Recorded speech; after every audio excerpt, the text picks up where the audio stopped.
A ver.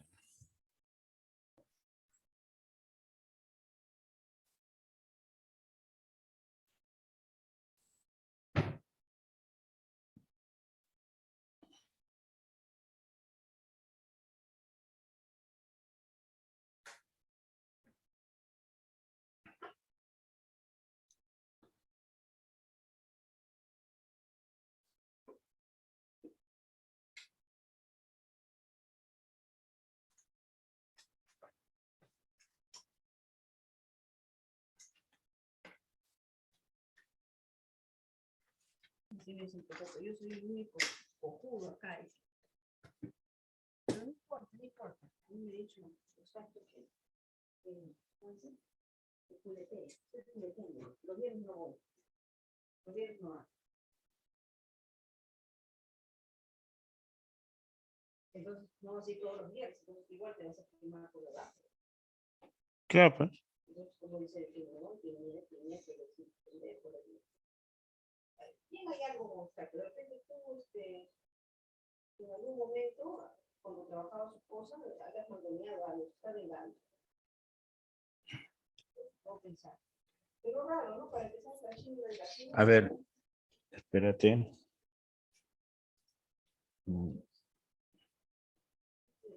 Bien. Buenos días con todos. Vamos a empezar nuestra sesión.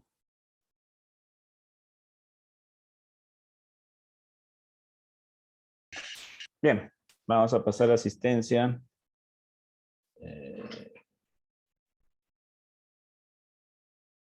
Gestión de cursos. Bien, vamos a compartir pantalla.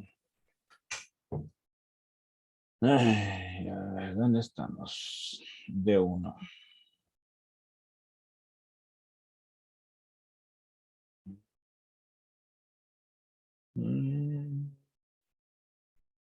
Viernes. 28. Amachi. Presente, doctor. Buenos días. Buenos días, San Guamán. Buenos días, profesor. Presente. Buenos días, Aragón. Buenos días, profesor presente. Buenos días, Arteaga. Buenos días, doctor presente. Azaña, buenos días, Azaña. ¿No hay Azaña? Carpio. Buenos días, doctor presente. Buenos días, Chancha. Buenos días, doctor presente. Buenos días, Coveñas. Figueroa. Presente, doctor. Buenos días. Buenos días, Garro. Presente, doctor, buenos días. Buenos días, Huacachi. Buen día, doctor presente. Buen día, Inga. Jara. Presente, doctor, buenos días. Buenos días, León. Presente, doctor, buenos días. Buenos días, Mayorga. Presente, doctor, buen día. Buen día, Ortiz. Pinedo. Presente, doctor, buenos días. Buenos días, Portal. Presente, doctor. Buenos días. Buenos días, Quintanilla. Presente, doctor, buenos días. Buenos días, Romero. Presente, doctor. Buenos días. Buenos días. Mayorga levantó la mano. Sí, doctor, mi compañero Ortiz tiene problemas de conexión. En un momento se conecta. Doctor, buenos Muy días. bien. Disculpe. Sí, Tenía dime. problemas con el audio de mi computadora, pero ya ingresé. Soy Azaña Flores. Ya. Coveñas también levantó la mano. Sí, doctor, es que mi audio me salía conectando y no terminó de conectar, pero ya. Ya está. Ya están las dos. Ya.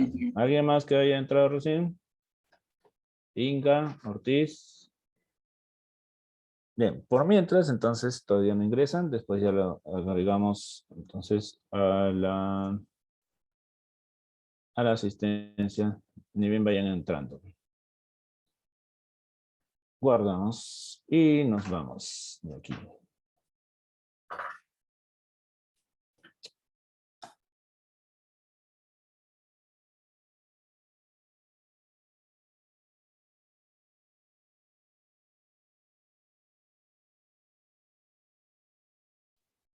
Ahora estoy abriendo el registro para de esta manera chequear al grupo que correspondería el seminario del día de hoy. De uno. Este grupo de uno. Muy bien. Ahora el día de hoy entonces le toca al grupo número 3. Donde está Machi, Jara, Portal y Romero. Es el grupo entonces que estaría exponiendo el día de hoy. Ahorita les dejo activada la opción de compartir.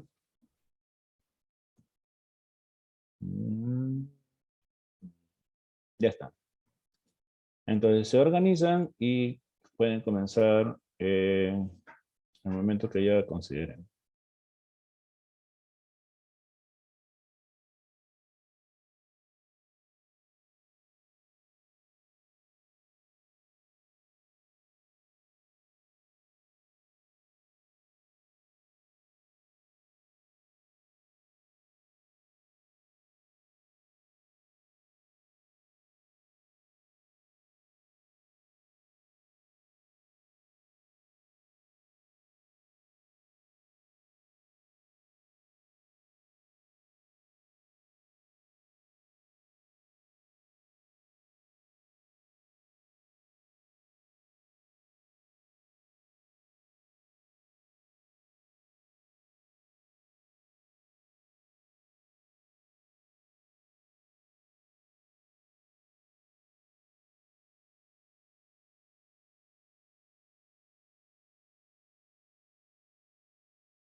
Ok, disculpen la tardanza. Bueno, buenos días, doctor y compañeros. En esta ocasión, pues vamos a exponer la lectura Genomas para la Medicina. Las integrantes son Claudia Marisabel Portal Gutiérrez, Camila Romero Fuxa, Raquel Amachi, quien les habla, Nayeli Jara. Siguiente, por favor. Ok. Bueno, primero vamos a hablar de la secuencia del genoma humano, pues que el conocer sobre la secuencia del genoma humano pues está cambiando mucho las estrategias de investigación genética para hallar información de valor médico. Y tenemos que saber que todas las secuencias funcionalmente importantes y las variaciones dentro de ellas pues van a contribuir a la salud y a la enfermedad. Tenemos que saber también que las secuencias del genoma humano pues contienen genes para ARN que no codifican proteínas, secuencias reguladoras, también motivos o regiones estructurales. Esto pues va a hacer que se mantenga una organización espacial de secuencias de corto y amplio rango y a su vez también pues va a contener información evolutiva importante. Tenemos que saber que la secuencia del genoma pues también va a proveer un registro de la organización natural cromosómica del material genético. Bueno, en cuanto a las propiedades esenciales de la secuencia del genoma humano, pues estas van a reflejar características pues intrínsecas de la estructura molecular del ADN y vamos a ver que físicamente pues el genoma va a ser un hilo continuo en cada cromosoma, que va a tener una identidad y orden de cada base determinado por la estructura anatómica de la doble hélice que mantiene. Siguiente, por favor. En cuanto a la enfermedad, pues tenemos que saber que esto es una mala función de nuestro organismo, que va a ser causada por una gran variedad de cambios internos y usualmente va a estar combinado con factores externos, o sea, ambos pues van a ser los causantes de la enfermedad. En cuanto a la secuencia del genoma humano, pues este va a tener un gran impacto en cuanto a la presentación de las enfermedades. Y tenemos que saber que la secuencia de los genes de cada gen humano pues puede ser investigado, por ejemplo, en cuanto a las expresiones de cambios transcripcionales, también el averiguar variantes en la línea germinal, por ejemplo, inserciones, deleciones, amplificaciones o translocaciones. Esto nos va a poder como que orientar o asociar a lo que vendría a ser los fenotipos, tales como un desorden mental o anomalías congénitas, así también como, por ejemplo, variantes somáticas que podrían ser causantes del cáncer. A su vez, se ha investigado en la lectura y también se ha llevado encontrar que hay alrededor, o sea, que el genoma va a contener alrededor de millones de sitios polimórficos comunes que vendrían a ser, por ejemplo, sitios donde el alelo menor va a estar presente, pero en por lo menos 1% de la población humana. Y también se ha encontrado, por ejemplo, un número casi ilimitado de variantes más raras. Y a su vez la lectura también nos menciona que hay aproximadamente más de 7 millones de variantes, muchos de los cuales vendrían a ser polimorfismos de un solo nucleótido, y ahí son sus siglas SNPS, y estos podrían alterar lo que vendría a ser las secuencias que codifican proteínas o sitios de corte, dando así, por ejemplo, determinados genotipos que podrían asociarse con ciertas enfermedades. Siguiente, por favor.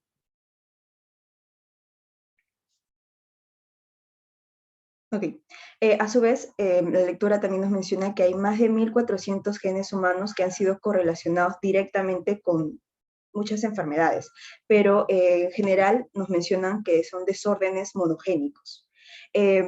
Y esto a su vez pues nos ha ayudado los estudios a identificar una mutación causal y ha implicado una proteína específica que está alterada o ausente en el fenotipo de la enfermedad. Pues estos descubrimientos pues nos han ayudado para, por ejemplo, a llevar a la provisión de una prueba predictiva precisa, particularmente, como mencioné, desórdenes monogénicos en su mayoría, por ejemplo, como fibrosis quística o la enfermedad de Huntington, y también estimular investigaciones dirigidas, por ejemplo, hacia una cura efectiva por corrección o por reemplazo de la proteína defectuosa. En cuanto al descubrimiento, por ejemplo, de una translocación cromosómica, como vemos en la leucemia mieloide crónica, donde vemos que se produce lo que vendría a ser el gen ABL-BCR, que este descubrimiento de esta alteración, pues llevó al descubrimiento de una droga conocida como o llamada imatinib. Y esta droga, pues, se va a unir específicamente a la proteína ABL-BCR y puede aliviar lo que vendría a ser la leucemia en estos pacientes, a los cuales, pues, otros tratamientos han fallado. Bueno, y también tenemos que saber que este es un ejemplo. Otro ejemplo podríamos hablar de enfermedades más complejas, como diabetes, enfermedades cardíacas, cáncer o esquizofrenia, en donde se ha descubierto una gran variedad de variaciones genéticas y también asociados a factores ambientales para que contribuya a la presentación de esta enfermedad. Por ejemplo, si identificamos las vías claves que podrían llevar a lo que vendrían a ser estas enfermedades complejas, pues podríamos, por ejemplo, señalar puntos más efectivos para la investigación y así encontrar o desarrollar nuevas drogas para poder así lograr lo que vendría a ser tratamientos efectivos de estas enfermedades, inclusive la cura. Un ejemplo que nos menciona la lectora podría ser el efecto protector de la delección de la base 32 en el gen para el receptor 5 de la citoquina, que va a tener esta delección un efecto protector contra la infección por VIH tipo 1 o por la progresión al SIDA. O sea, este es un claro ejemplo de que si identificamos correctamente estas vías claves para diversas enfermedades, pues podríamos llevar a una cura efectiva de las enfermedades. Siguiente, por favor. Bueno, ahora con respecto, por ejemplo, a la función fisiológica, hay que tener en cuenta que tenemos poca información sobre esto y sobre también, por ejemplo, cómo los conjuntos de moléculas trabajan juntas, cómo es que podemos llegar a esto a través de información ligada al genoma, por ejemplo. Tampoco tenemos completo conocimiento sobre las secuencias funcionales fuera de los genes, de cuándo y dónde los genes se expresan, en respuesta a qué señales, también funciones bioquímicas de muchas proteínas, interacciones entre componentes celulares. Entonces, con estos ejemplos que he mencionado, por ejemplo, podemos tener en cuenta lo que nos falta investigar aún, ¿no? Para poder tener más, más claro cómo tratar estas cosas, ¿no? Y así ir un poco más allá usando lo que es el genoma. Por ejemplo, nos van a ilustrar los bloqueos del poco conocimiento que tenemos. Por ejemplo, el gen para la enfermedad de Huntington, ¿no? Este gen se sabe su localización desde hace bastante tiempo. También se sabe cuál es este gen desde hace bastante tiempo, pero, por ejemplo, lo que no se sabe es por qué es que este gen causaría la patología, ¿no? Entonces, si pudiéramos investigar más a fondo esto, nos podría ayudar mucho más a tratar a las personas con este tipo de enfermedad. Otro ejemplo que menciona la lectura también, por ejemplo, es en las mutaciones dominantes en el gen que codifica al receptor nuclear gamma, activado por el proliferador peroxisoma, o el PPAR gamma, y como este gen está asociado, por ejemplo, a la resistencia severa a insulina, ¿no? Pero, por ejemplo, por otro lado, drogas antidiabéticas, como por ejemplo la tiazolidinediana, que menciona en la lectura, se pueden unir y pueden activar a este receptor. Pero lo que no se comprende aún es el mecanismo por el cual este gen puede contribuir a la sensibilidad a la insulina o a la homeostasis de la glucosa, ¿no? Al activarla con esta droga. Entonces, también, al investigar un poco más a fondo esto y llegar a cómo es que contribuye esta droga y este gen a tratar la diabetes, podríamos ir más a fondo, ¿no? Ahora, ¿cómo es que podemos mejorar nuestro conocimiento del genoma y remover obstáculos como los que he mencionado, ¿no? Siguiente, por favor. Y la respuesta a esto sería un poco como que descubriendo toda la información funcional del genoma, ¿no? Sabemos que existe un número finito de genes que codifican proteínas, pero este número finito de genes, por ejemplo, nos oculta una diversidad y una cantidad mucho más grande de una información funcional que pueden generar eso, ¿no? Como por ejemplo, como sabemos, en los cortes de intrones alternativos, son el splicing que conocemos, nos va a permitir que se codifiquen muchas proteínas con un solo gen, ¿no? Entonces podemos saber de que con un solo gen podemos, como mencioné, vale la redundancia, crear muchas proteínas para, con distintas funciones, ¿no? Entonces es mucho más amplio de lo que parece. También se tiene que acotar que hasta ahora, por ejemplo, menciona la lectura que solo 2/3 de los genes tienen una estructura típica con un marco abierto de lectura, ¿no? Y por otro lado, por ejemplo, también menciona que se están descubriendo nuevos genes para el ARN, por ejemplo, aparte de los que ya conocemos, ¿no? Como los ribosomales, de transferencia, etc. Otros que menciona que se están conociendo son el ARN antisentido y los microRNs, ¿no? Los microRNs van a ser productos de 19 a 25 nucleótidos, más o menos, formados por el corte de rizos en ARN recién transcritos, y lo que hacen es que podrían influenciar la actividad traduccional o la estabilidad de los ARN mensajeros. Y por otro lado, el otro que mencionan que se está conociendo también es el ARN antisentido, ¿no? Que estos pueden actuar deteniendo la traducción después de la hibridación al ARN mensajero con sentido. Entonces, podemos saber que con el paso del tiempo vamos encontrando nueva información que nos va a servir también para poder tratar mejor a las personas con las distintas cosas que les va a pasar, ¿no? Ahora, también tenemos que saber que la información genómica de cada célula va a estar gobernada por la interacción tanto con de proteínas como con secuencias reguladoras, ¿no? Que van a actuar en este caso las secuencias reguladoras como procesadores de señal. Cuando se analizan las secuencias de genoma, va a ser más difícil reconocer las secuencias reguladoras que a las proteínas, por ejemplo, que las secuencias que codifican proteínas, ya que las secuencias que codifican proteínas las tenemos un poco más claras, pero las secuencias que codifican las secuencias reguladoras, perdón, son un poco más complejas de encontrar y son menos obvias, entonces va a ser bastante más difícil diferenciarlas, ¿no? Aún así, por ejemplo, muchas de estas se han conservado durante toda la evolución, ¿no? Permitiéndonos usar así información de otros organismos para poder hallar elementos que sean funcionales, importantes para nuestro genoma humano, ¿no? Utilizando la información con el paso del tiempo de otros organismos. Pero como hemos estado mencionando, ¿no? Prácticamente todo lo que mencionan es sobre genes, pero también es muy, muy, muy importante que consideremos un contexto un poco más grande como son los cromosomas, ¿no? Los cuales también pueden sufrir replicación y segregación. Y, por ejemplo, mencionan que secuencias de ADN que podrían estar envueltas en el posicionamiento de cromosomas en el núcleo, por ejemplo, cuando estas secuencias de diferentes cromosomas se llevan muy, muy, muy cercanas entre sí, podrían generar translocaciones y con estas enfermedades, ¿no? Entonces también es importante no solo tener en cuenta los genes, sino también a los problemas que nos podrían traer los cromosomas en sí. Siguiente, por favor.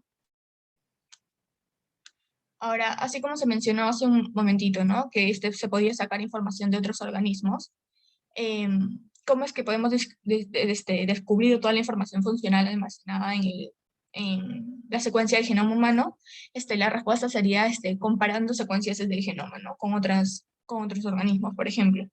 Em, por ejemplo, la comparación de las secuencias de genoma entre especies revelará características que han sobrevivido durante toda la evolución, ¿no? Como características que son también específicas de cada especie, ¿no? Y cómo es que cada especie puede sobrevivir a todo el paso del tiempo. Y esta información nos puede también servir mucho a nosotros para poder ayudar, ¿no? La primera comparación que se hizo, por ejemplo, fue con dos genomas de mamíferos, el del humano y el del ratón. Y, por ejemplo, aquí se reveló que las dos secuencias, cuando las dos secuencias están alineadas, existe una identidad de nucleótidos de más del 68%. Pero comparando, por ejemplo, el grado de conservación en las secuencias alineadas, se dedujo que cerca del 5% del genoma humano parece estar bajo selección para conservar características en común con el genoma del ratón, ¿no?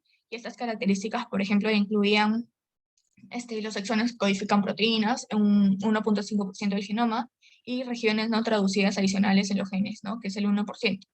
Y el otro 2.5% aún no se tiene muy claro, ¿no? Entonces es bastante importante, como mencioné antes, investigar sobre esto, ¿no? Este 2.5% que falta, para ver, tal vez ahí hay información importante que nos puede servir en el futuro. Siguiente, por favor.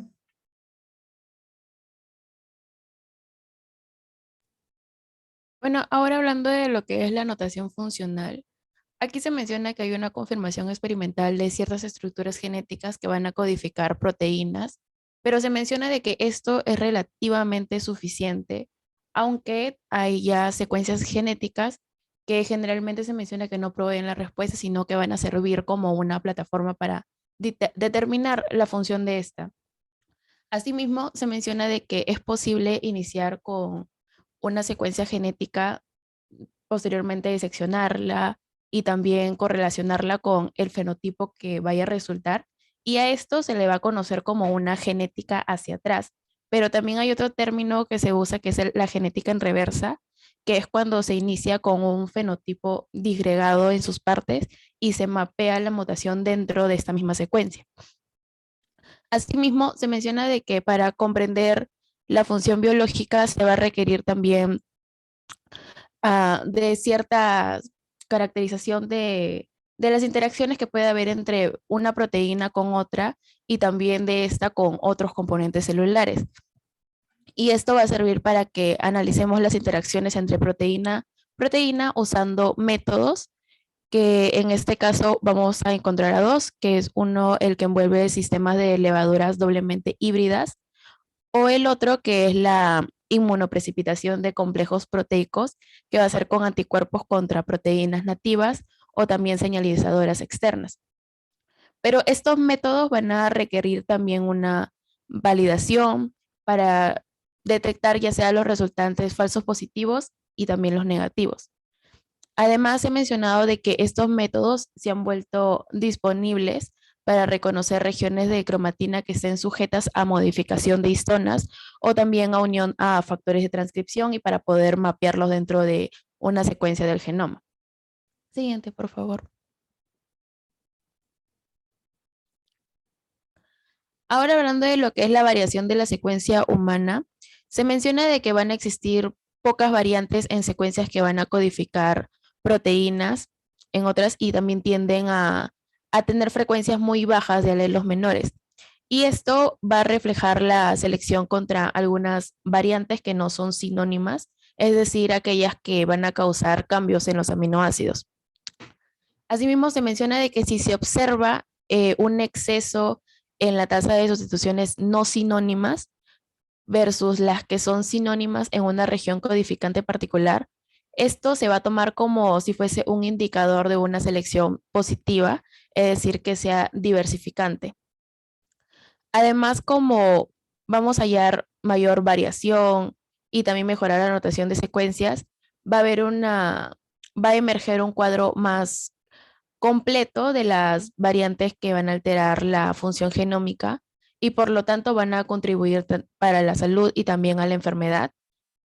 Vamos a encontrar también beneficios de la medicina genómica Entre uno de ellos es que esta puede iniciar el resecuenciamiento de genomas individuales por completo.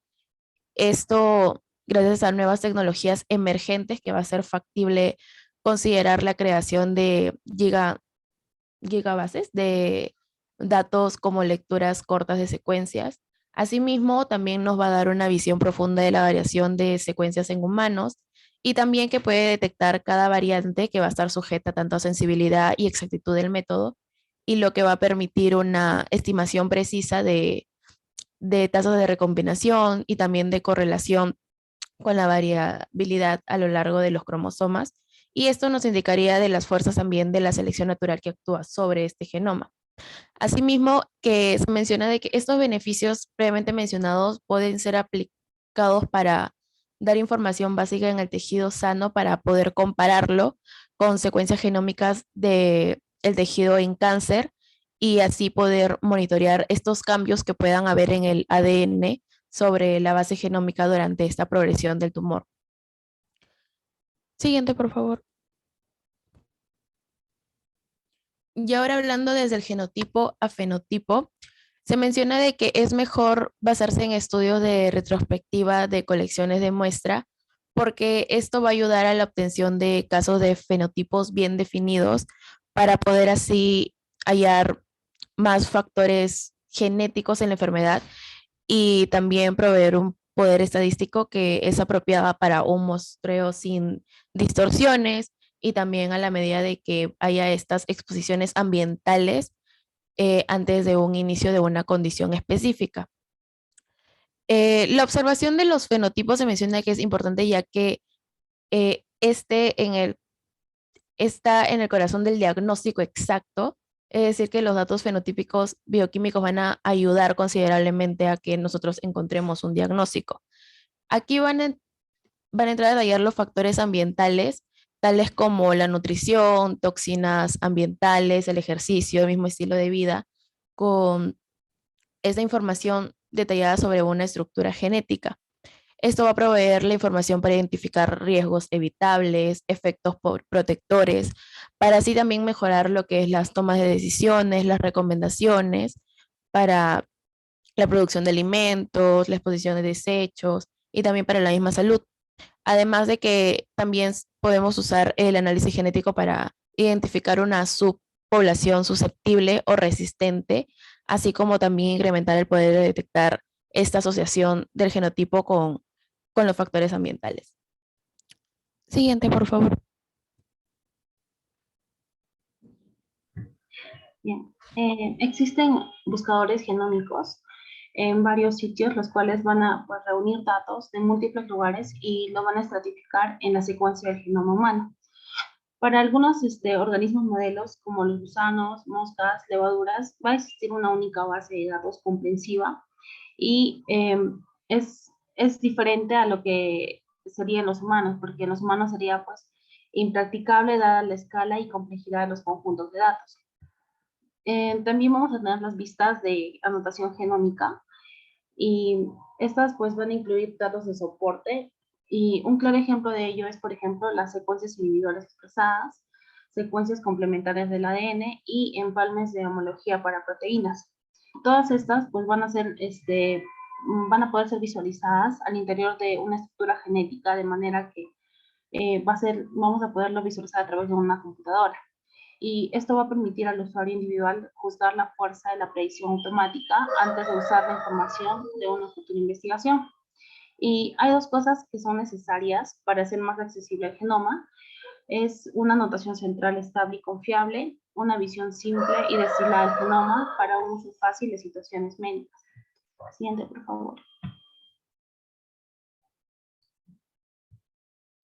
En cuanto a lo que es el secuenciamiento médico, pues debemos tener en cuenta que el uso del genoma en el ámbito médico nos permite comprender la causa de la enfermedad y también la respuesta a varias toxinas, lo cual va a constituir una de las aplicaciones más importantes dentro de lo que es el campo de la medicina.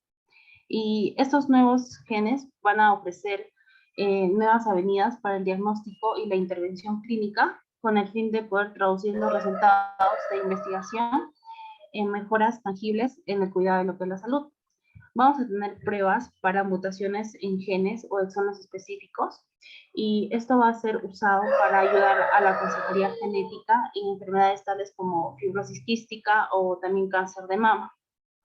Y en estas pruebas, pues, el individuo podría adquirir un completo perfil genético personal de su salud, incluyendo sus factores de riesgo y resistencia a través de lo que es un secuenciamiento del genoma entero. Y esta información podría usarse para mejorar y guiar importantes decisiones médicas con el fin de poder determinar el riesgo de posibles exposiciones en el futuro y para seleccionar tratamientos preventivos mejorando lo que es la salud. Siguiente, por favor.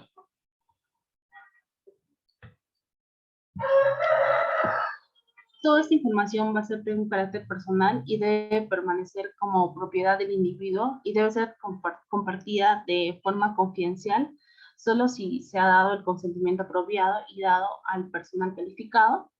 Y la secuencia del genoma humano fue lograda como material libremente disponible para el uso de cualquier persona.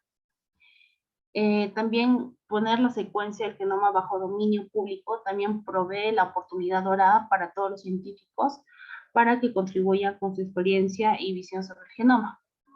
Y como una breve conclusión, pues podemos decir que el genoma humano resultó pues ser la puerta para descifrar la herencia genética, acercándonos cada vez más a poder crear seres vivos mejores adaptados y también más saludables. Gracias.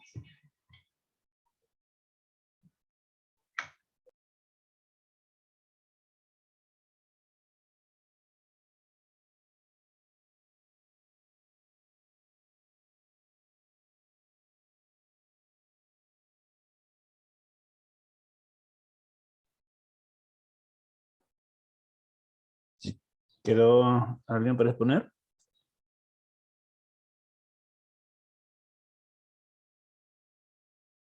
Eso es todo, doctor. Gracias. Ya, ok, ahora sí. Muy bien, entonces vamos a hacer una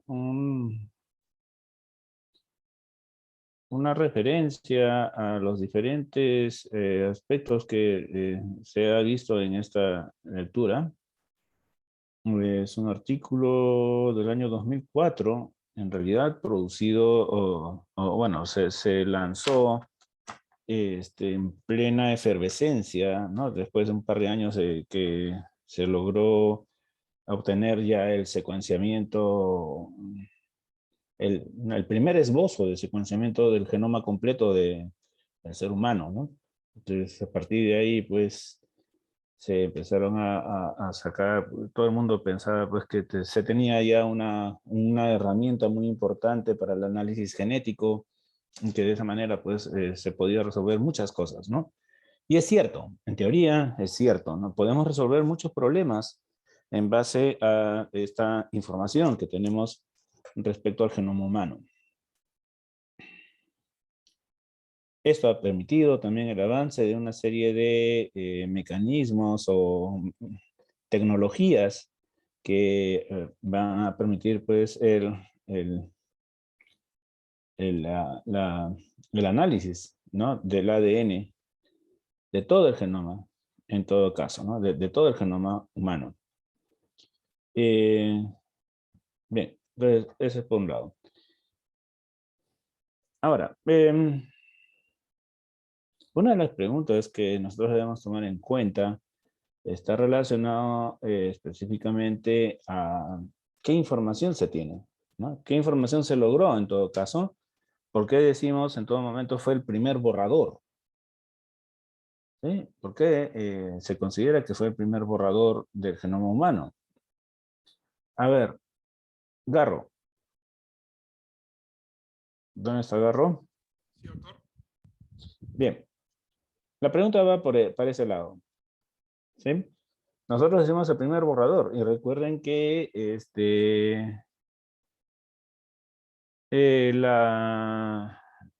secuenciamiento está relacionado con un ensayo, ¿no? Un ensayo determinado, ¿no? Lo que se conoce con nombre del constructo 34, ¿no? En el caso del del artículo, ¿no? Dicen, en inglés le dicen build, ¿no? Build 34, build 34, ¿no? Entonces, ¿por qué? A ver, por esa razón yo digo que es un borrador, ¿no? Fue el primer borrador presentado o publicado. ¿Por qué habla de constructo 34? Eso significa entonces que han habido constructo 33, 31, 32, etcétera, ¿no? ¿Sí? Han habido ensayos previos. ¿Qué características tiene el constructo 34? ¿Agarró? Doctor, el constructo del 34 va a contener la estructura del gen, hay uno que era el azul oscuro, el PPAR, y también un promotor alternativo, que es el celeste, además de regiones funcionales no codificantes y variantes funcionales. Esas están en diferentes colores. Las funcionales, si no me equivoco, eran rojo, y las no codificantes eran cajas sombreadas verdes. Ese es en la imagen, ¿cierto? En la imagen, muy bien. Y en cuanto a contenido, en composición,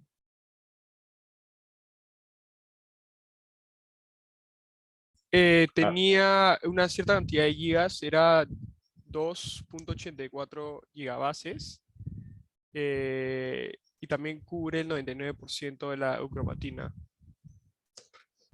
de la eucromatina. Y ese es un punto interesante. Eso quiere decir entonces que de repente los ensayos anteriores, y eso es lo que también estamos viendo en sus diferentes compañeros también están participando por el chat, ¿no? 2.84 gigabases, ¿no? Por ejemplo, dice más del 99.995% de exactitud de secuenciamiento de todo el genoma y correspondiendo la gran parte de la eucromatina, como está diciendo su compañero. Eucromatina. ¿Y por qué razón marcan ahí la eucromatina? Porque recordemos que en la eucromatina, ¿qué es lo que hay? A ver, ¿qué me dice León? ¿Por qué remarcar eucromatina? Recuerdo que era donde se encontraba una gran concentración de genes. Una gran concentración de genes y algo falta ahí. Eh, ¿Qué tipo de genes? A ver, Carpio. Los genes transcripcionalmente activos. Genes transcripcionalmente activos. Muy bien. Entonces, ese es un punto fundamental, ¿no? ¿Por qué? Porque recordemos que en la teoría habíamos hablado de que también existe una heterocromatina facultativa. Y en la heterocromatina facultativa también podemos tener presencia de genes. Eso es un hecho, ¿no? Presencia de genes, pero que esos genes pueden estar activados o no pueden estar activados. Va a depender de el tipo celular, va a depender de qué momento ¿no? del desarrollo o de la vida nos encontramos, etcétera, ¿no? Correcto. ¿Sí? Entonces, el remarcar que tenemos un 99% de eucromatina en este primer borrador, trata de hacer ver pues, que tenemos prácticamente el 99% de genes totalmente activos, ¿o no? En ese momento, los genes que están totalmente activos en esa muestra de ADN. ¿No? O por lo menos que potencialmente, mejor dicho, ¿no? No es que estén activos en ese momento, ¿no? Sino potencialmente estén activos, ¿no? Por eso son eucromatina. Muy bien, buenos comentarios estoy viendo también por el chat. Perfecto, entonces, eso es por un lado. Entonces, ya tenemos nuestra, ¿no? la composición, las características que contienen entonces la muestra de genoma que fue secuenciada finalmente, ¿no? Ahora, hay un tema muy interesante que nos habla, ¿no? Y por esa razón es que ahí está la orientación del artículo, ¿no? O sea, ¿y eso qué tiene que ver para la medicina? ¿Ok?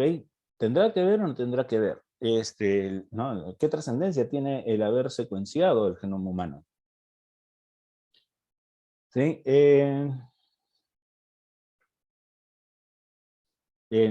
Entonces, el artículo nos habla que sí, que por lo menos ya asumimos que se han secuenciado 22.000 genes, ¿no? El artículo es lo que dice así. Hace esa referencia, pero de esos 22.000 genes, pues evidentemente todavía no se sabe si son completos o no, o sea, si está todo el genoma o no, ¿no? Si se ha calculado entre 25 y 30.000 genes, más bien. Entonces, por lo tanto, se puede haber asumido que a la hora de la presentación de la información, pues todavía falta descubrir más genes, ¿no? Se tiene toda la secuencia de nucleótidos, pero falta descubrir genes. Falta identificar de dónde a dónde comienza, ¿no? Bien, ahora, en forma global, a ver, Aragón, Tatiana. Sí, doctor. ¿Qué interesa, a ver, en forma global, así, y qué importancia ha tenido, pues, el lograr el secuenciamiento del genoma humano? O tener este primer ensayo de secuenciamiento. ¿Me podría volver a repetir, profesor? ¿Cuál es la importancia que tiene el haber logrado secuenciar el genoma humano para la medicina? Bueno, básicamente pienso yo que, bueno, al tener esta base, o sea, descubrir, digamos, lo que es normal, lo que está bien, podemos nosotros, ya con esta base de este genoma, ver, por ejemplo, para la medicina en las enfermedades, ver los cambios que han podido suceder, las mutaciones, los errores para posibles estudios. Ah, muy bien. A ver, Wakachi. Diana. Sí, doctor. Justo, ¿me escuchas? Sí, ¿verdad? Sí, sí. Bueno, un poco de la aplicabilidad podría ser a nivel diagnóstico, ¿no? Que, por ejemplo, mencionaba o sea, por ejemplo, la detección de mutaciones asociados, ¿no? Asociados por el hecho de que, o sea, compara con, por ejemplo, un grupo de personas que de repente tienen el mismo fenotipo, o sea, de repente alguna patología en general, y comparten la misma mutación del gen, ¿no? Por ejemplo, una enfermedad o algo así. Y no solo eso, sino que también justo estaba revisando un poco de la terapia génica que estaban avanzando y recuerdo que había leído el caso de una paciente que tenía hemofilia, si no me equivoco, en el que estaban intentando, habían reconocido el gen, ¿no? Y estaban intentando ingresar el gen que le faltaba, con un virus, un adenovirus, si no me equivoco.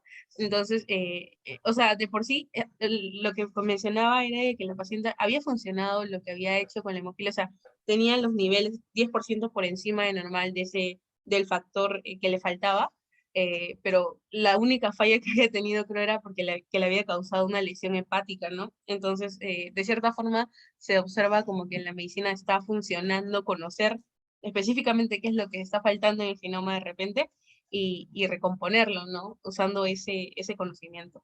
Bueno, eso es todo. Muy bien, gracias. Ahí está una gran aplicabilidad, ¿no? Sus dos compañeras que acaban de hablar, pues han dicho algo importante. No, si nosotros llegamos ya a trabajar a nivel de secuencia de ADN, a secuencia de nucleótidos, pues consideremos algunos principios que serían totalmente básicos, ¿no? El primero de ellos, todas las enfermedades genéticas tienen que ver con mutaciones. ¿Sí? Y si todas las enfermedades genéticas tienen que ver con mutaciones, por lo tanto, un individuo que está fenotípicamente afectado por una enfermedad genética, pues debe tener una mutación. Y la lógica me dice, pues, que si hay 2, 3, 4, 5, 100 individuos que tienen la misma enfermedad, pues deben tener la misma mutación en un gen determinado, ¿no? En el mismo gen determinado ¿no? de su genoma. ¿Ok? Entonces, claro, ¿no? Si voy a tener la misma expresión, es porque tengo la misma información, definitivamente. Y por ahí salta, ¿no? Lo que nos están diciendo por el chat, por ejemplo, nos están hablando, ¿no? Sobre el aspecto terapéutico, por un lado, el aspecto diagnóstico, por otro lado, lo que estamos hablando, ¿no? O sea, identificar mutaciones que se encuentran, ¿no? Que se encuentran, que se van a encontrar siempre en los individuos afectados fenotípicamente por una enfermedad genética. Entonces podemos asociar esta mutación a esa enfermedad. Bueno, y muy bien, asociar. Esa es la palabra, ¿no? No podemos decir que esa mutación es la causante, porque no lo hemos demostrado. Tendríamos que demostrar experimentalmente, qué sé yo, de repente hacer mutar a una persona que era totalmente normal, meterle la mutación y ver si produce la misma enfermedad o no. Claro, pero eso éticamente no es posible, no es correcto. ¿Sí? No podemos hacer experimentos sobre seres humanos y que de alguna u otra manera estén afectando o atentando contra la integridad y la salud del individuo. No se puede en ninguna parte del mundo, ¿no? Por esa razón se han creado pues los comités de ética, ¿no? Para poder evitar ese tipo de experimentos, ¿no? ¿Se hicieron? Sí se hicieron, pero es totalmente inhumano. Pues, definitivamente no va con los preceptos de la medicina humana, ¿no? Entonces, como no podemos demostrar que esa mutación es la que realmente causa la enfermedad, lo que podemos decir pues es que siempre encontramos esa mutación en las personas afectadas. Por lo tanto, debe haber algún tipo de asociación. ¿Bien? No tenemos la relación causa-efecto, pero sí mostramos pues, que hay una asociación, ¿no? Siempre van a estar juntos, siempre se van a expresar juntos. Bien, ese es entonces un aspecto muy interesante y es a partir de ahí pues es donde toda la lectura que teníamos pues empiezan a hablar de muchos casos en donde se encontraban pues este tipo de, ¿no? O sea, donde se habla más sobre este tipo de trabajos y de aplicaciones del secuenciamiento, ¿no? Por ejemplo, un aspecto muy interesante, muy importante. A ver, Figueroa, Alison. Sí, doctor. Muy bien. Un aspecto muy importante está relacionado con el concepto de SNP, ¿no? Los norteamericanos siempre tratan de buscar una manera fonética de poder hablar las siglas, y en este caso SNP le dicen SNP, ¿no? SNP. Entonces, a ver, háblanos de los SNP. ¿Qué son y para qué sirven? Nos menciona en la lectura que son polimorfismos de un solo nucleótido y en este caso, por ejemplo, también nos menciona una aplicación terapéutica en la cual donde dos, en este caso, polimorfismos de un solo nucleótido van a estar relacionados con el gen LTA3 y en este caso, si se encuentra esta secuencia genómica, esta va a estar relacionada con lo que es el infarto de miocardio. Ya, a ver, entonces, muy bien. Por ahí tenemos ya la idea. A ver, Mayorga. ¿Ayelén? Sí, sí, doctor. Ya, interprétanos entonces el resultado que acaba de decir tu compañera. Sobre los SNPS, que son en sí como Los, tal. los SNPs, no, ya no, ¿qué son? Porque tu compañera ya nos ha hablado, sino ella nos ha mencionado, ¿no? De un trabajo de SNPs con respecto a infarto al miocardio.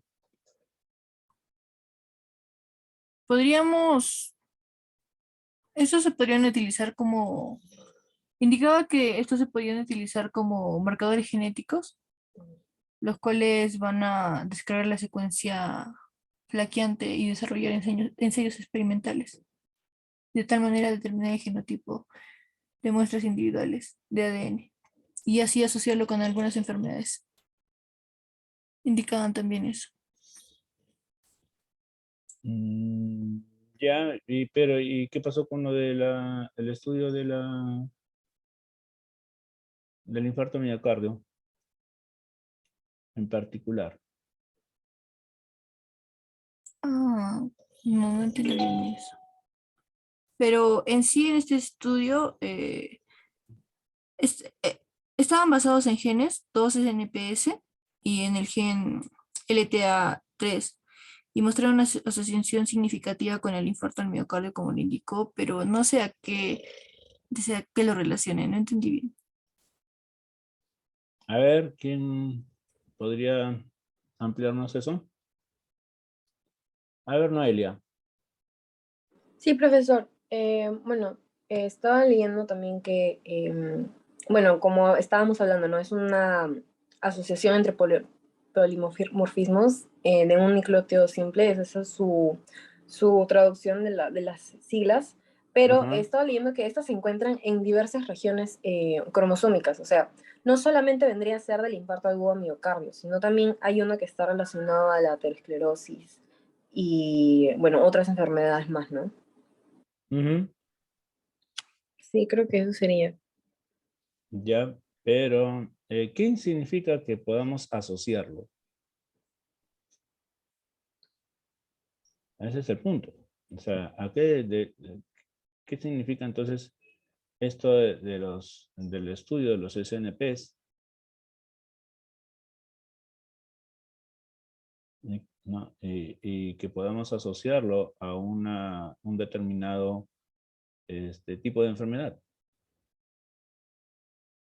No, cuando dicen asociación significativa, ¿qué implica eso?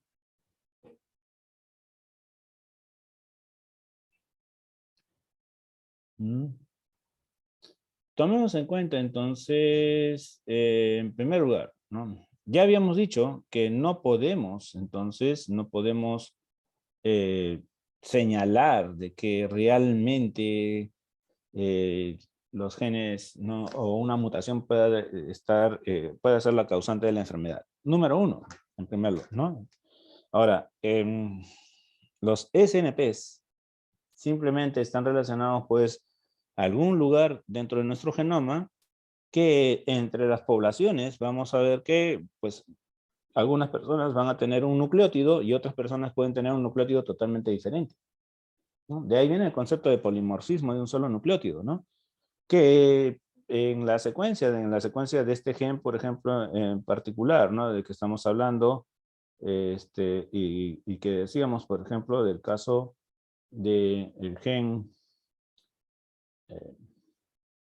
perdón, del gen LTA3, entonces,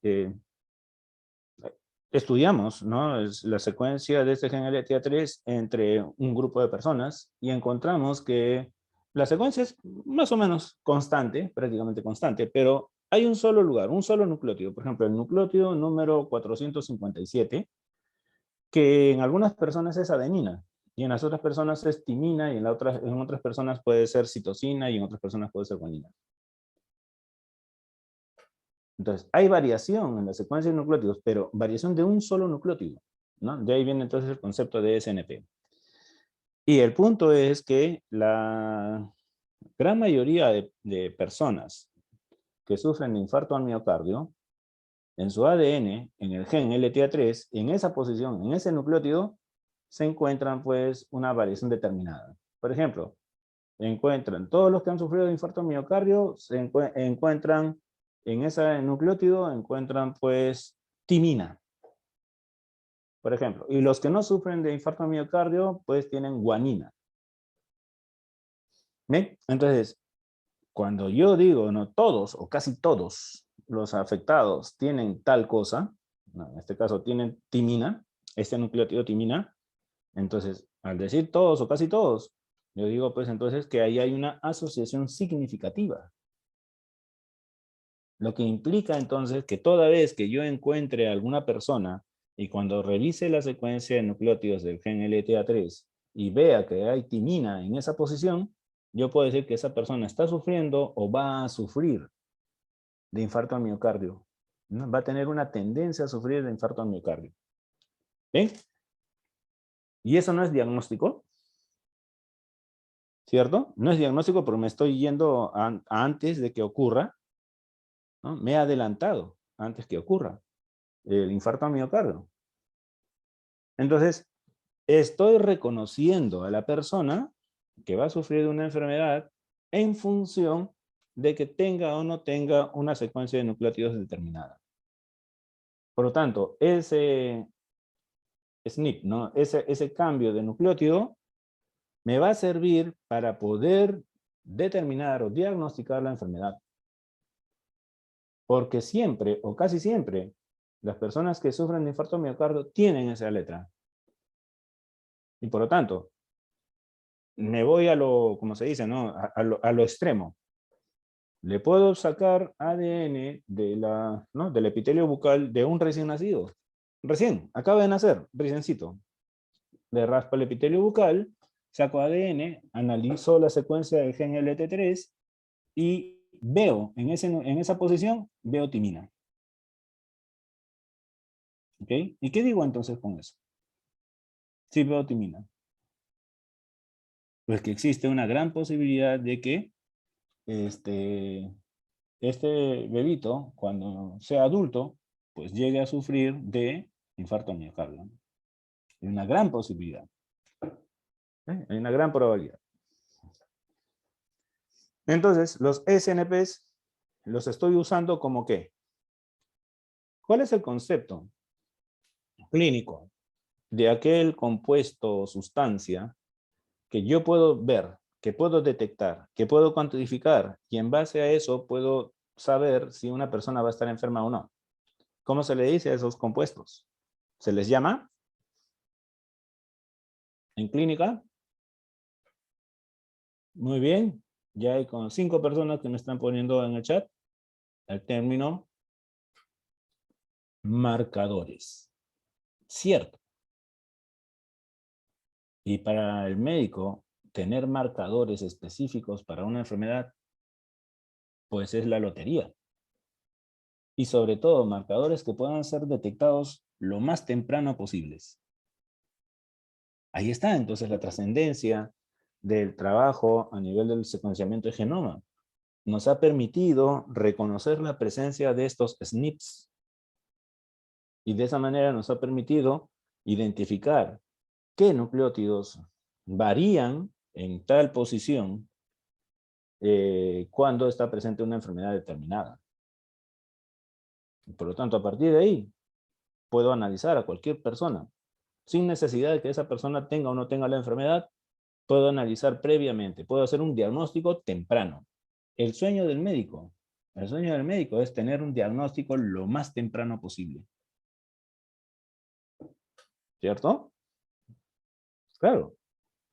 Si yo sé que esa persona con el tiempo va a sufrir una enfermedad, pues tengo todo el tiempo posible. Puedo tener hasta años previos para poder estudiar a esa persona, para poder evaluarla, para poder ver los factores de riesgo que pueden tener y para que pueda yo seguir estudiando a ver qué tipo de tratamientos se pueden hacer al respecto, se pueden dar al respecto, ¿no? Para prevenir, para evitar la expresión fenotípica o para tratarla finalmente. ¿Ok? Entonces, ese es un aspecto que es muy importante y una gran utilidad, pues, de el conocimiento del genoma humano. Bien. Por ahí también se nos habla de un fármaco. A ver, Pinedo. Pinedo. Doctor. A ver, dime, Sheila. ¿Cuál es la historia del imatinib?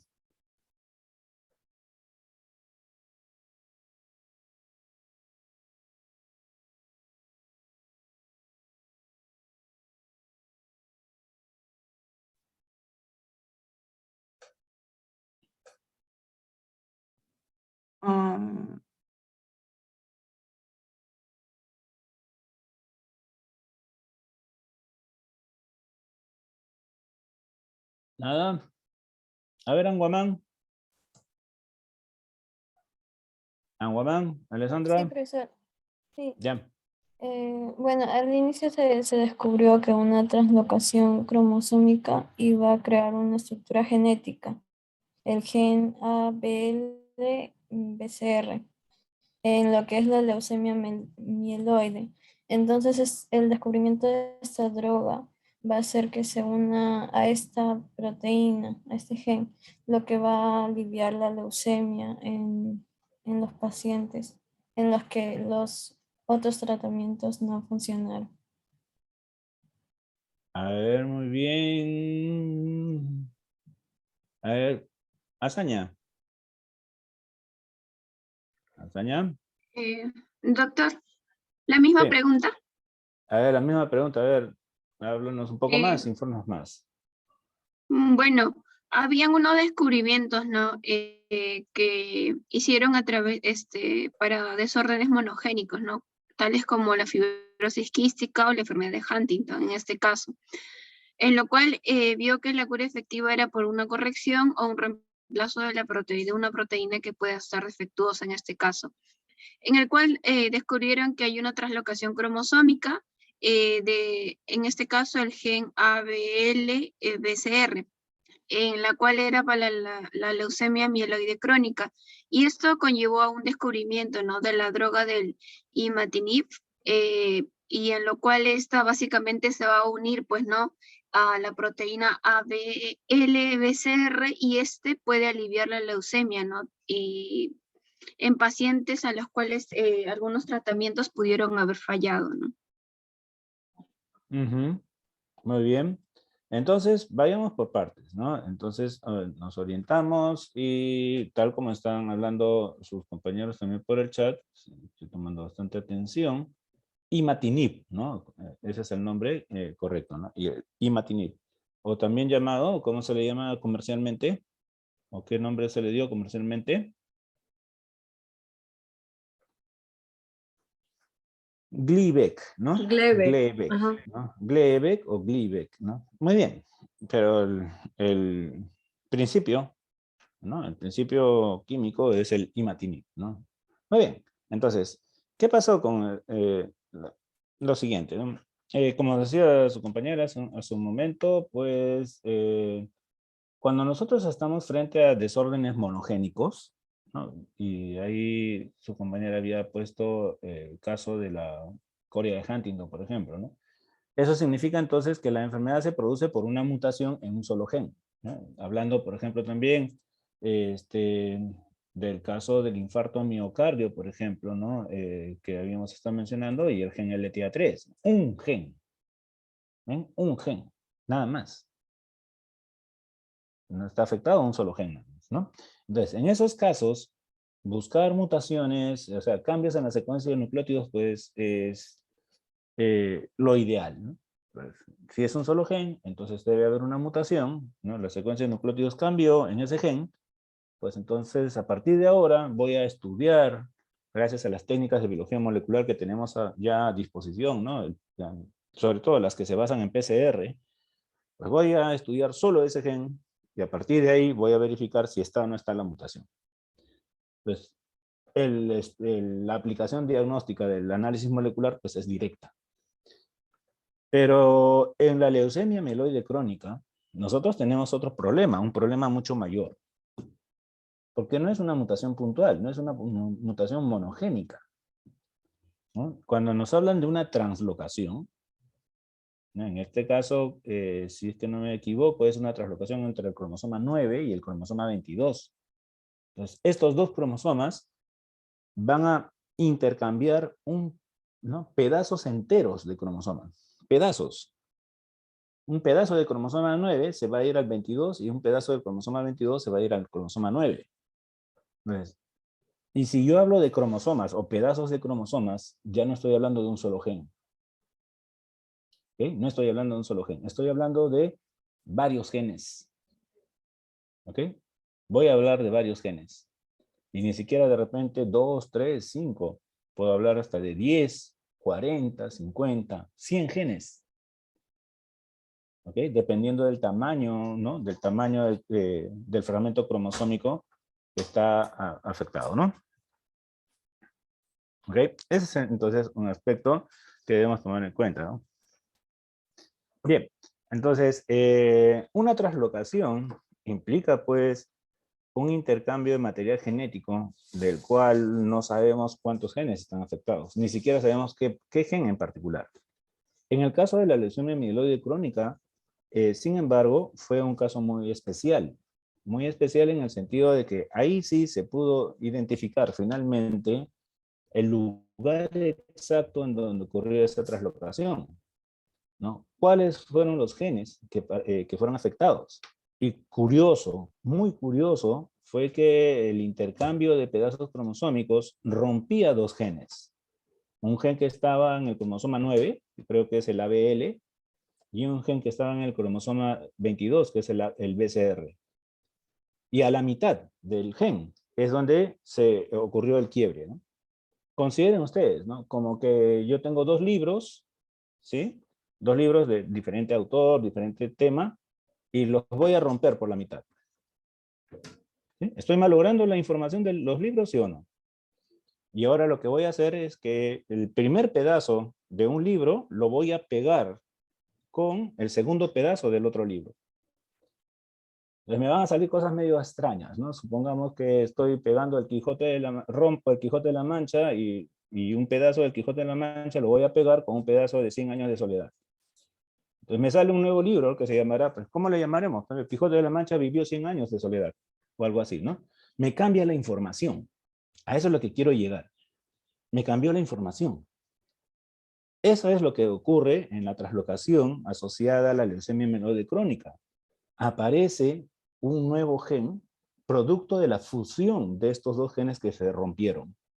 Por eso hablamos de un nuevo gen llamado gen ABL-BCR. ¿Ok? No es ABL solo, no es BCR solo. ¿Sí? Como que en los libros que decía, no es el Quijote de la Mancha puro. Tampoco es 100 años de soledad puro. No, es una mezcla, una fusión de los 2. Este gen nuevo es el que desencadena la enfermedad.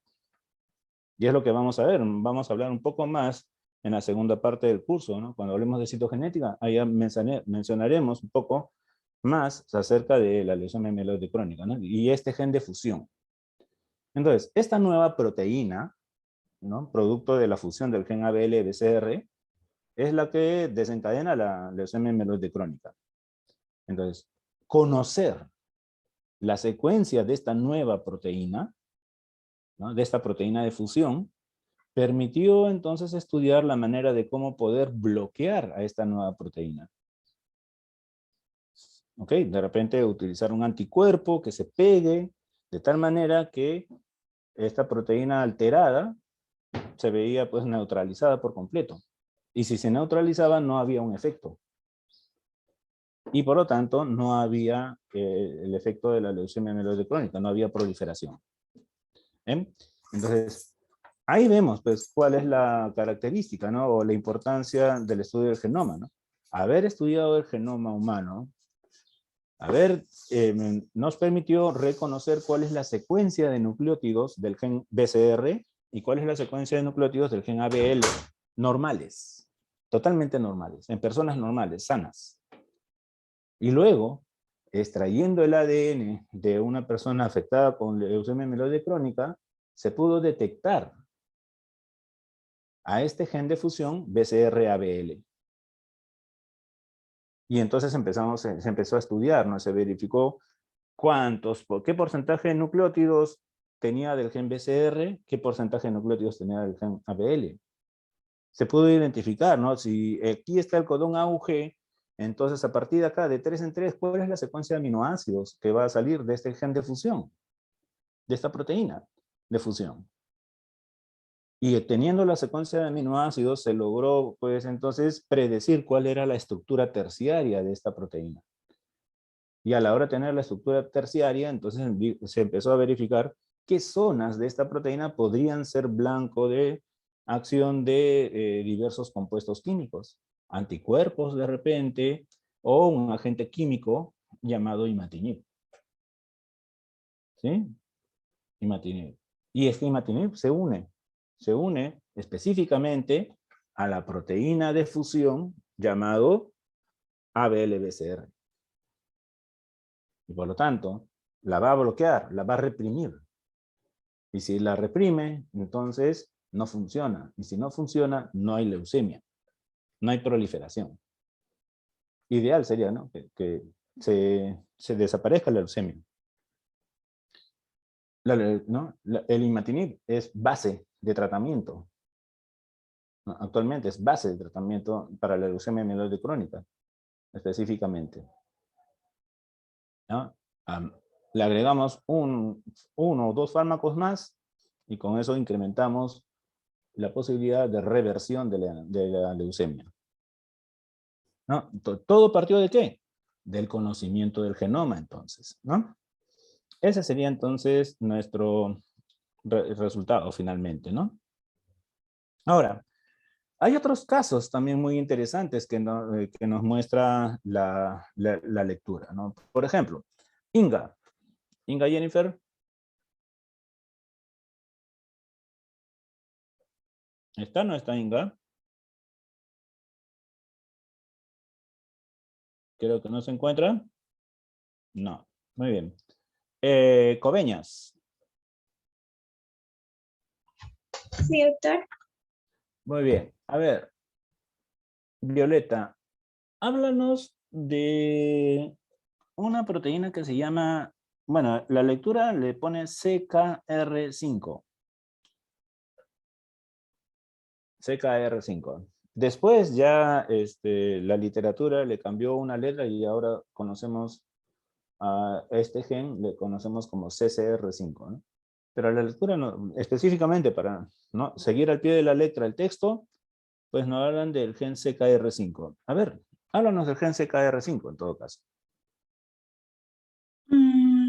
Entonces, ¿ya no es la proteína? Es lo mismo, ¿no? Pues si me hablas del gen, me vas a tener que hablar de la proteína. Entonces, ¿en qué tipo de enfermedad no está asociado este nombre CKR5, sea de proteína o sea gen, etcétera? Ay, bueno, está bien, doctor. El gen CKR5 va a codificar la proteína para ese gen, ¿no? Sobre todo, es un miembro de la familia de las proteínas integrales de lo que es la membrana. Y bueno, de enfermedades está investigada, o bueno, utilizada, mejor dicho, en lo que es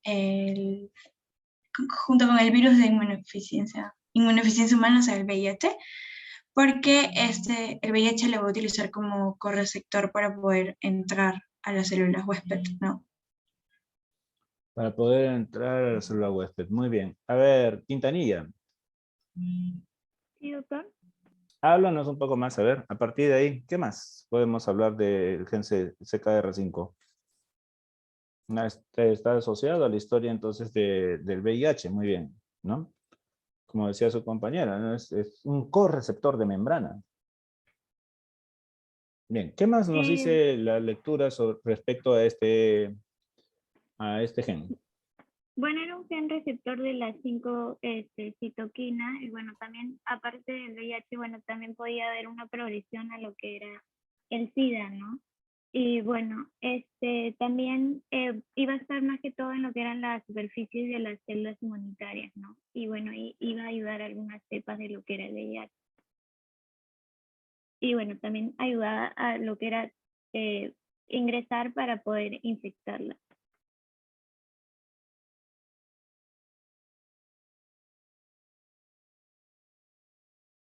Bien, perfecto. Estábamos hablando y Alessandra nos pone, por ejemplo, por el chat, nos dice, la historia está relacionada pues con este gen que es un gen para citoquina, ¿no? Es un receptor, el receptor 5 para citoquina, ¿no? De ahí viene el término CKR5,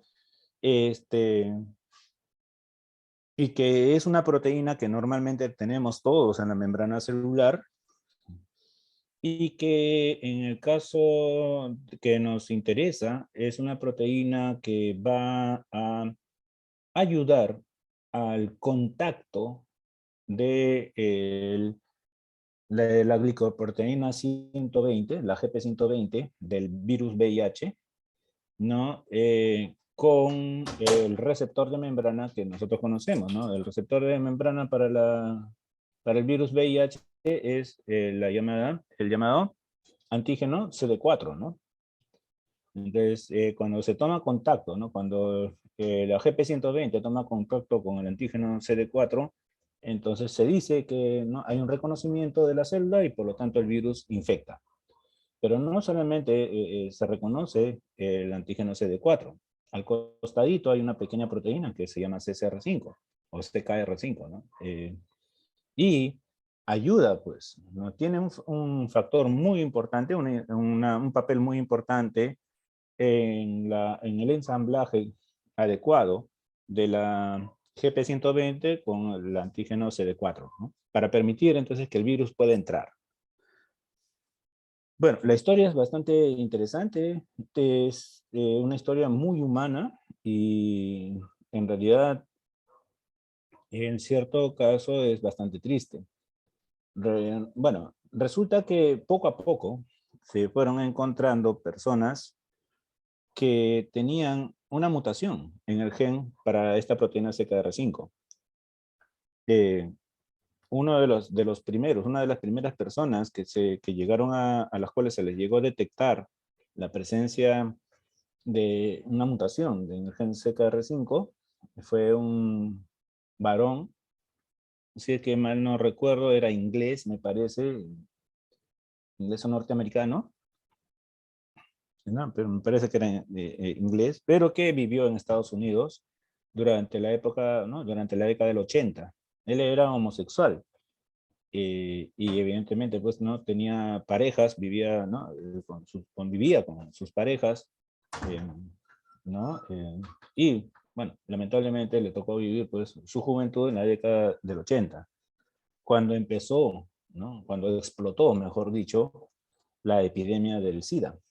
Realmente fue una epidemia, ¿no? Porque se transmitió prácticamente por todo el mundo, ¿no? Y hasta la fecha no debemos de bajar la guardia, ¿no? Todo el mundo ahora está con coronavirus y no por la novedad y por el hecho de que estamos todos confinados, ¿no? Pero no olvidemos que hay otras infecciones tan importantes ¿no? O más importantes incluso que el coronavirus. Y una de ellas es el VIH, ¿no? La infección por VIH, recordemos que es una infección de por vida, ¿no?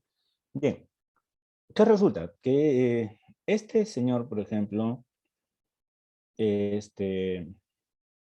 sobrevivió a más de 3 parejas estables, totalmente estables, ¿no? Con los cuales él convivía. Sobrevivió. Sus 3 parejas murieron de SIDA durante las décadas del 80 y el 90.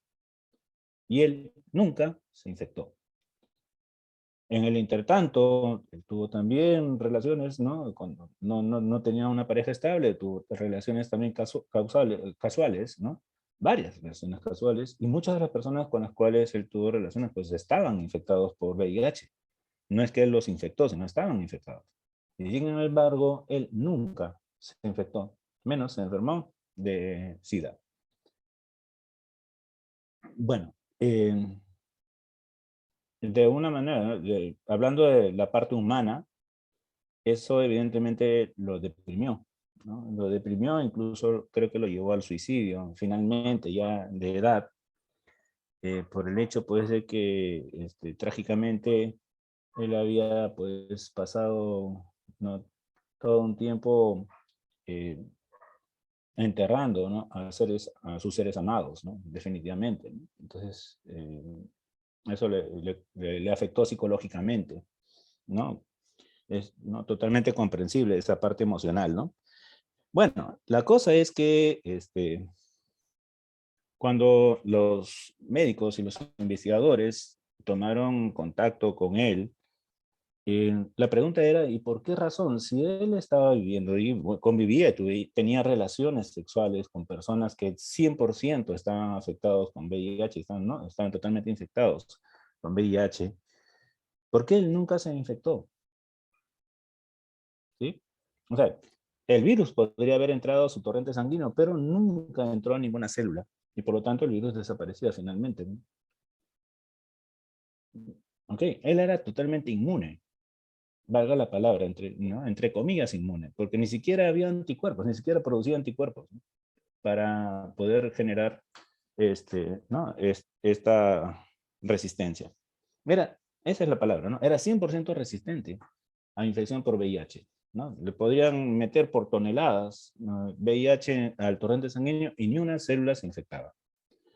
Entonces, cuando se empezó a estudiar, ¿no? Cuando ya se tuvo toda la tecnología del secuenciamiento, este señor, pues ya de edad, como decía ya, sufría de bastante depresión, pero igual ayudó, ¿no? Consciente después de que la enfermedad la había pues afectado muy grandemente su vida y pensando pues de aportar de alguna manera, ¿no? Para luchar contra esta infección tan mala, ¿no? Aceptó dar una muestra de ADN, y es así.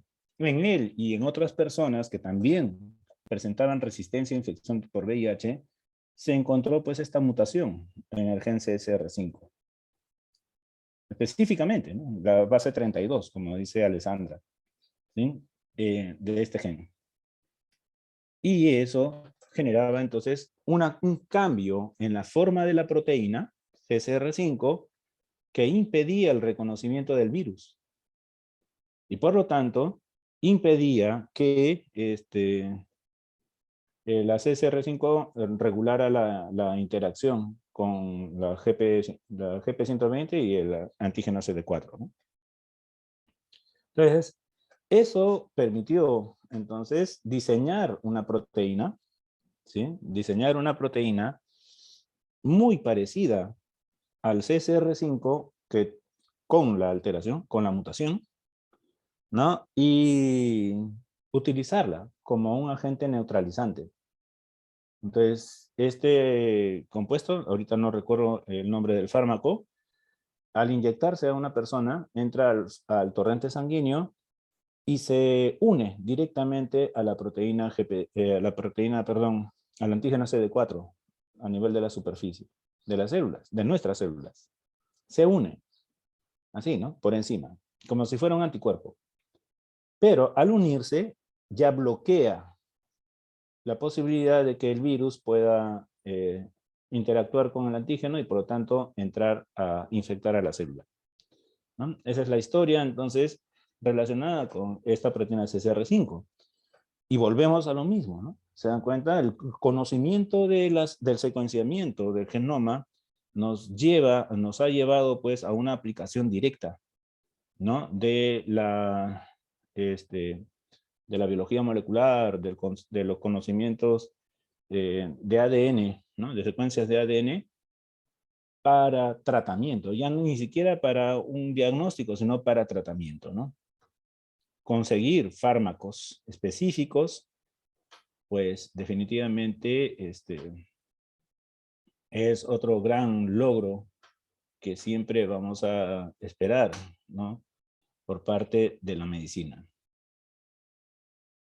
Bien. Ahora, vamos a ver otro caso, ¿no? Y que con eso ya podemos estar cerrando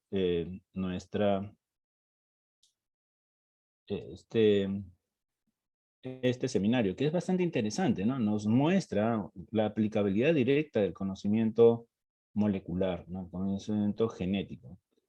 Ahora en la actualidad, pues definitivo que mucho más todavía, si es que tomamos en cuenta el caso de del coronavirus, ¿no? Al cual estudiamos directamente su secuenciamiento y sin ver el virus, conociendo la secuencia de nucleótidos, pues empezamos a ir ya diseñando proteínas, anticuerpos que puedan afectar a las diferentes proteínas del virus, etcétera, ¿no? ¿Ok? Muy bien. A ver, entonces para terminar este seminario, nos queda Ortiz, Dania. Dania Ortiz. Presente, doctor. Muy bien. Hay un concepto en esta separata muy interesante. El concepto de anotación funcional. ¿Sí? Anotación funcional, o también nos dicen, creo que nos hablan de mapeo funcional o algo así. ¿Sí? Entonces, ¿qué significa eso? ¿Qué significa anotación funcional, en todo caso? ¿De qué se habla ahí? Bueno, anotación funcional, según la lectura, era básicamente como una alusión al discernimiento y a la estructura de función de cada proteína, y era de corte experimental. Discernimiento, ¿de qué? Eso nos lleva al concepto de genética reversa, ¿no? La notación funcional. doctor. Ya, entonces háblanos de la genética reversa. ¿Por qué hablamos de la genética reversa?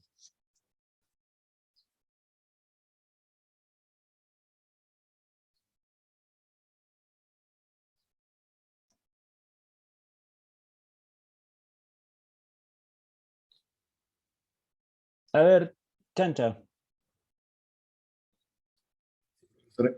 Buenos días.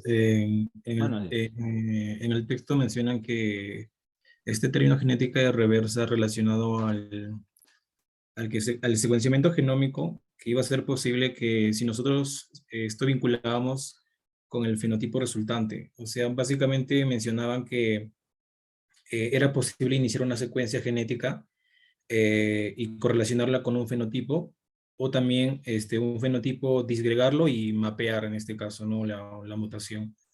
Y cada aproximación del fenotipo llegaba, por ejemplo, asignado a un gen, y esto ya permitía que si relacionarlo, por ejemplo, a enfermedades.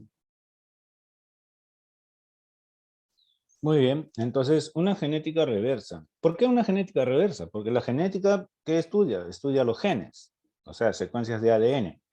Entonces, estudiamos los genes y a partir del estudio de los genes sacamos información acerca de las proteínas y del fenotipo, ¿no? que tiene que ver con la función de este gen. Por lo tanto, una genética reversa va al revés, ¿no? Entonces, ¿qué significa eso? Que empezamos a estudiar el fenotipo. Claro, no vamos a estudiar el fenotipo normal, ¿no? Desde el punto de vista de la medicina nos interesa entonces estudiar el fenotipo afectado, ¿no? Es decir, estudiar la enfermedad.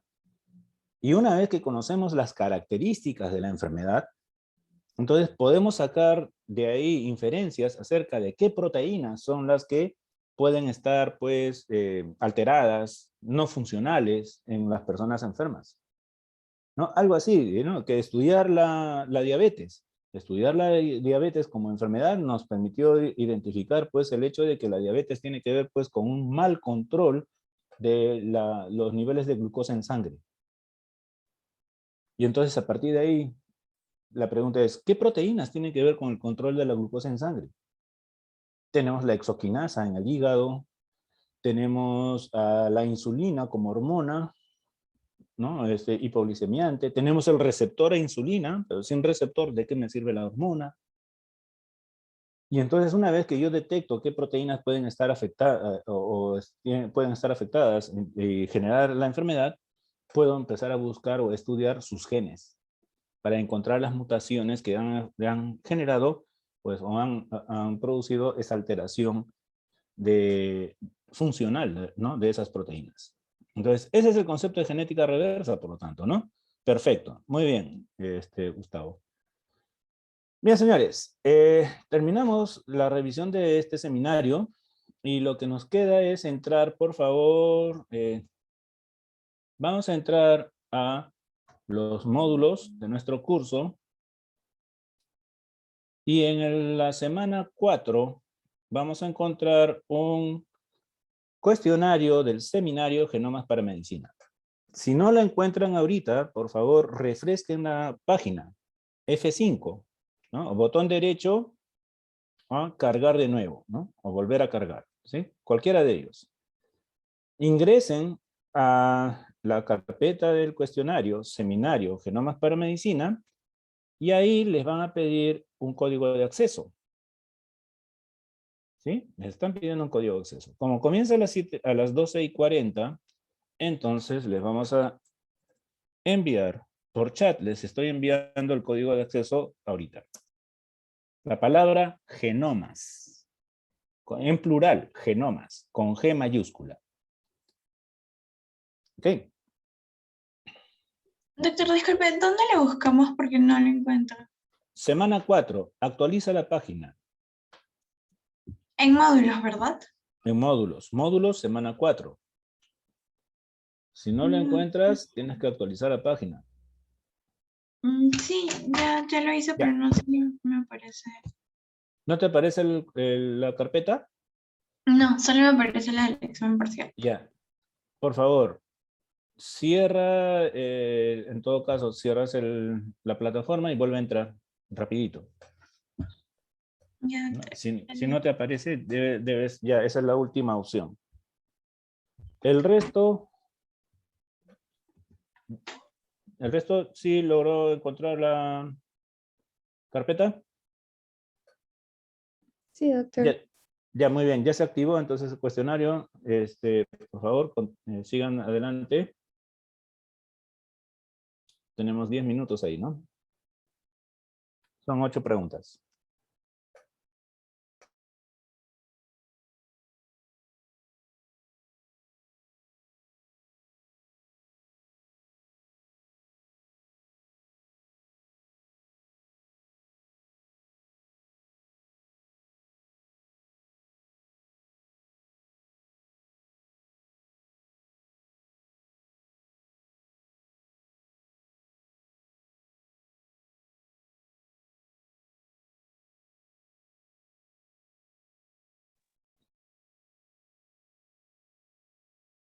¿Ya todos entraron? ¿O alguien falta, mejor dicho?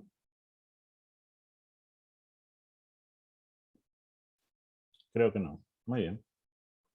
10 minutos.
Doctor, disculpe, mi internet creo que está abajo y no me carga. Me estoy quedando en la pregunta 4 y no me carga aún. Ya no te puedo ayudar ahí. Ya. Doctor, yo Entonces, también, no sé si es mi internet, pero me parece que ya no está conectado y estoy revisando mi configuración. tomen O sea, en solo todo caso, en todo caso evidencia y presenten un omnicanal, pero yo ya no les puedo ayudar en la parte técnica. Los demás están trabajando aparentemente bien, no tengo ninguna otra observación aparte de ustedes, ¿no? Entonces, de repente es problema de conectividad por parte de ustedes, pero lo mejor es tomar evidencia y enviarlo a Omnicanal para ver, ¿no? Que ellos decidan qué es lo que ha pasado.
Bien, creo que se terminó.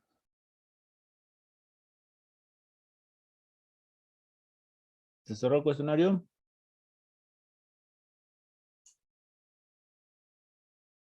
¿Me confirman, por favor?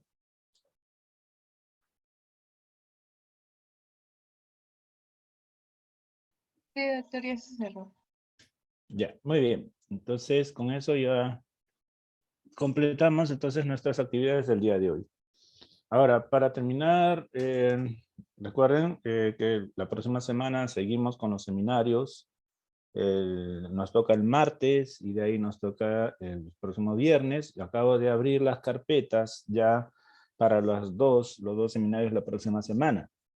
La única indicación que les voy a hacer es, por favor, consideren que en el primer seminario la carpeta dice mutaciones y radiación UV. ¿Ok? Ese dice la primera carpeta que está en la semana 5. Recuerden que si ustedes revisan en la semana 5, en material asincrónico, tienen ahí 3 lecturas. Una sobre radiación ultravioleta y otra sobre mutaciones y farmacogenética. Esas 2 lecturas van a ser utilizadas como base para el seminario que vamos a tener el martes. ¿Correcto? Entonces, un solo seminario nada más con el material de esas 2 lecturas, porque esas 2 lecturas son, no, tienen que ver, no están relacionadas entre sí. ¿Ok? He abierto la carpeta para que ustedes puedan entregarlo hasta el miércoles a las 10 de la noche, las diapositivas. Pero de todas maneras, creo que es importante que ya deben tener ya las diapositivas el martes, porque saben que el martes tenemos el seminario, ¿no? O sea que si salen sorteados, pues tienen que exponer, de todas maneras. ¿Ok? Pero de todas maneras, cualquier último ajuste que quieran hacer a las diapositivas, pues tienen hasta el miércoles para entregar. Ok, la otra carpeta sí es hasta el jueves. Como siempre, un día antes de nuestro seminario, hasta ahí nada más. Abrimos, ¿no? Del seminario del viernes, entonces abrimos hasta el jueves, ¿no? Lo dejamos abierto hasta el jueves a las 10 de la noche. Y esta tiene que ver con una sola lectura que es enfermedades del tejido conectivo. Ya empezamos entonces la parte clínica. ¿De acuerdo? Y entonces, pues ya estamos metidos en el seminario, estamos metidos pues en la segunda parte del curso. Bien, ¿alguna consulta por parte de ustedes? Por ahí creo que vi levantar una mano.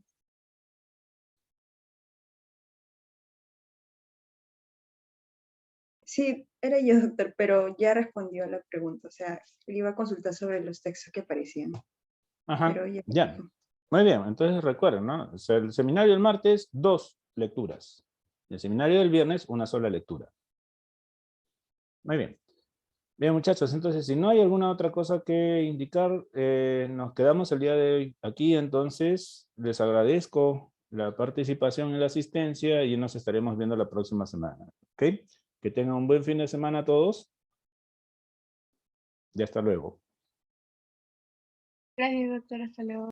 Hasta luego. Hasta luego con todos.